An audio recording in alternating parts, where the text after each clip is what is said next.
En uç kısmına. Evet. Small drop. İstediğim büyüklüğe gelene kadar. If you want to make bigger, you have to use the Ben ortasına biraz thicker. sarı kullanmak istiyorum. Ben de beyaz kullanayım. Sonra ikisinin arasına koyuyorum ki bunu hilal şekline getiriyorum. Oh, nice. Şu color'dan kullansam. Beyaz mı burada var ya o kullan- yüzden kullan. bence. Beyaz da Değil. aslında Olmaz. şey olmaz. Görünmez mi? Görünmeyebilir.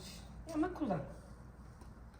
Ama daha senin ihtiyacın var biraz daha purple yapmaya. Okay. I'll do it.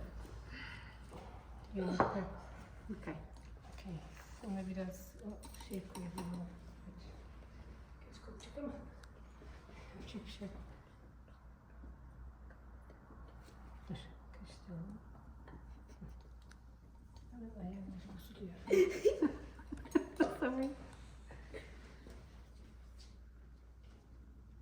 Güzel. Biraz Bir de azam.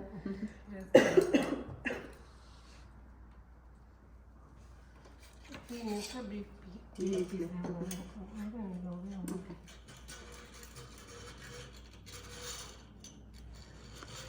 Bilmiyorum. Bir tane daha. Tamam. Tamam hocam. Sadece değil.